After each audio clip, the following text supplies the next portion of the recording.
نحمده ونصلي ونسلم على رسوله الكريم أما بعد فأعوذ بالله من الشيطان الرجيم بسم الله الرحمن الرحیم۔ ہمارے شیخ حضرت مولانا شمس الرحمن عباسی نقشبندی، غفوریہ مسجد، پاکولہ مسجد، سولجر بازار، وہ ایک بار واقعہ سنانے لگے کہ انہی کی مسجد میں قاری طیب صاحب تشریف لائے اور انہوں نے دارالعلوم دیوبند کا ایک بڑا زبردست اور دلچسپ واقعہ سنایا۔ تو فرمانے لگے کہ مولانا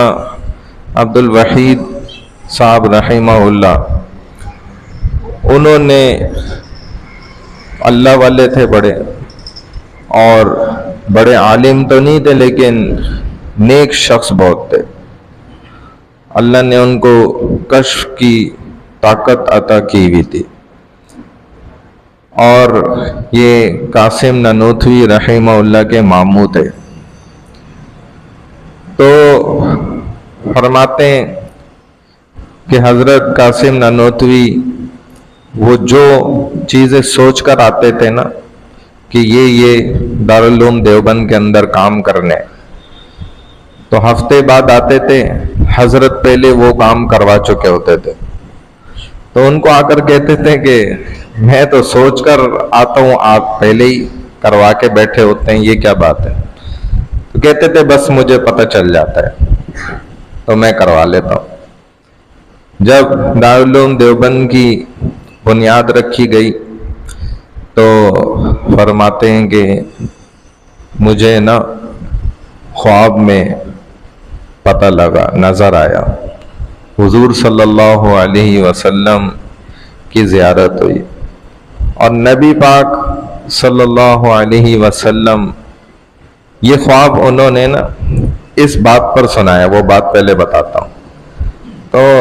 حضرت نا اپنے وہیں دارالعلوم دیوبند میں نا مدرسے کا وزٹ نہیں کرتے تھے، بس اپنے دفتر میں بیٹھے رہتے تھے، ان کی عادت تھی، دفتر سے نہیں نکلتے تھے۔ تو ایک دن دفتر میں ہی بیٹھے ہوئے تھے، ایک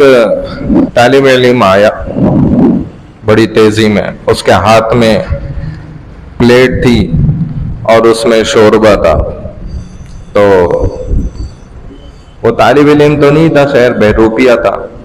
اس نے آتے ہی حضرت کے منہ پہ نا زور سے دے کے کھینچ کے مارا اور کہا کہ یہ دارالعلوم تم نے بنایا ہے، یہ پانی والا شوربہ بناتے ہو سالن طلبہ کے لیے؟ تو حضرت نے اس کو کچھ نہیں کہا، ایسے بس اوپر سے نیچے 2 سے 3 دفعہ دیکھا اور معتمم کو بلا کے کہا کہ یہ مدرسے کا طالب علم نہیں ہے۔ تو معتمم صاحب کہنے لگے کہ حضرت آپ تو مدرسے میں وزٹ بھی نہیں کرتے، نکلتے بھی نہیں اپنے دفتر سے باہر، اور میں معتمم ہوں، مجھے پتہ ہے کہ یہ واقعی مدرسے کا طالب علم ہے، فلاں فلاں درجے کا طالب علم ہے، اس کا فلاں نام ہے۔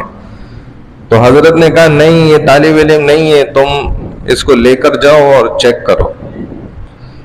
تو معتمم صاحب اس کو واقعی لے گئے، اور جب درجے میں کلاس میں پہنچے تو وہ طالب علم جو سمجھ رہے تھے وہ وہی بیٹھا ہوا پڑھائی کر رہا تھا، اور یہ اس کا ہی ہم شکل تھا اور بہروپیہ تھا، مدرسے کے باہر سے آیا بدنام کرنے مدرسے کو۔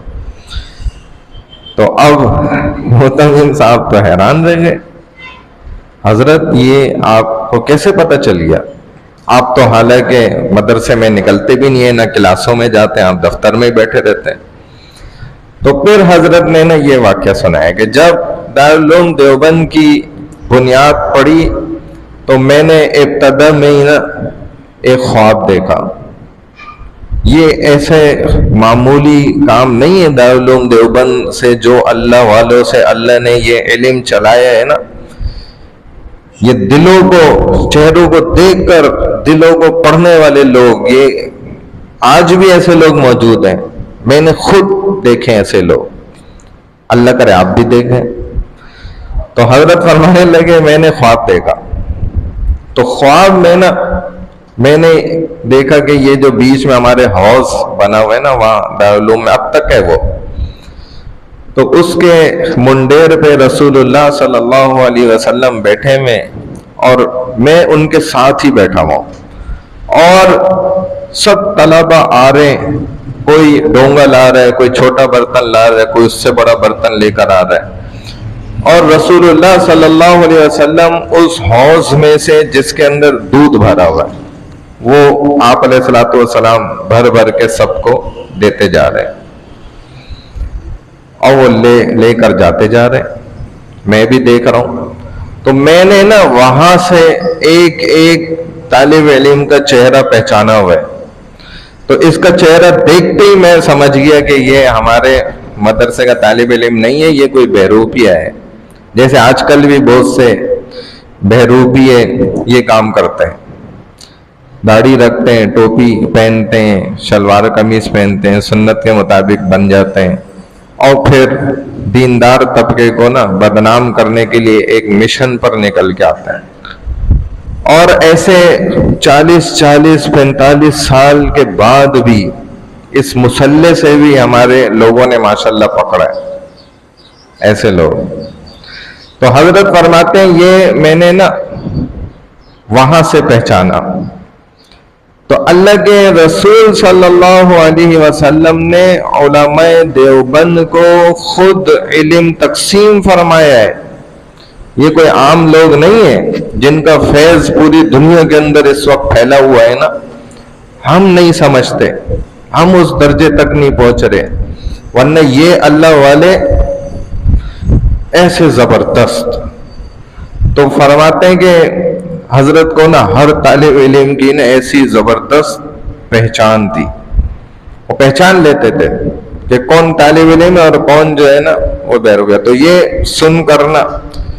معتمم صاحب بھی حیران و پریشان ہو گئے کہ یار دیکھو اللہ والوں کی کرامات، اور یہ آج بھی ہے، آج بھی ایسے ہمارے بزرگ حضرات موجود ہیں جو دیکھتے ہی جو ہے سارے حالات بتاتے ہیں، اللہ نے ان کو طاقت عطا کی، یہ ہمارے دین کی پاور ہے، گناہ سے بچنے کی طاقت ہے، اللہ آپ کو کرامات دیں گے۔ آپ اللہ کے ساتھ جب معاہدہ کر لیں گے پکا کہ اللہ میں تو گناہ نہیں کرتا، اب میں آپ کے ساتھ دوستی کرتا ہوں، آپ سے یاری لگاتا ہوں، آپ میرے پکے دوست، پھر دیکھیں اللہ آپ کو کہاں پہنچاتے ہیں، پھر یہ دنیا آپ کو کچھ نہیں بگاڑ سکتی، چاہے کوئی کچھ بھی کر لے۔ بہرحال انشاءاللہ یہ باتیں ہم کرتے رہیں گے روزانہ، اور نماز کا ایک مسئلہ سیکھ لیتے ہیں۔ نماز کے اندر رسول اللہ صلی اللہ علیہ وسلم نے نظروں کا بھی بہت زیادہ خیال رکھنا اور اہتمام رکھنا سکھلایا ہے، اور آنکھوں کو سنت کے مطابق جھکا کر رکھنا، اور جب قیام کی حالت میں تو سجدے کی طرف، اور کعبے کے اندر ہے تو پھر جھولی کے اندر، جب سجدہ کر رہے تو ناک کی طرف، یہ نظر ہونی چاہیے۔ اب ایک شخص نماز پڑھ رہا ہے اور اوپر دیکھ رہا ہے، تو اس کو تو فرمائے کہ یہ گدھوں کی طرح دیکھ رہا ہے، جیسے گدھا چلتے ہوئے دیکھ رہا ہوتا ہے آس پاس نظر رکھا ہوا ہوتا ہے،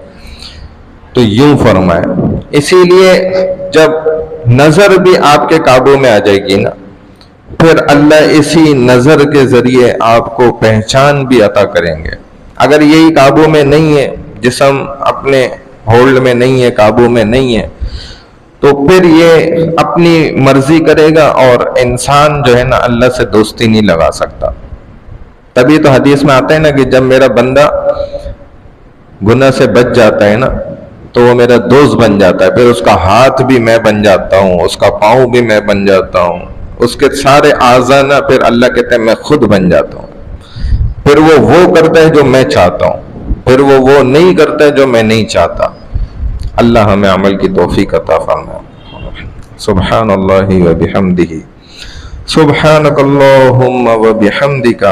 نشهد أن لا إله إلا أنت نستغفرك ونتوب إليك برحمتك يا أرحم الراحمين.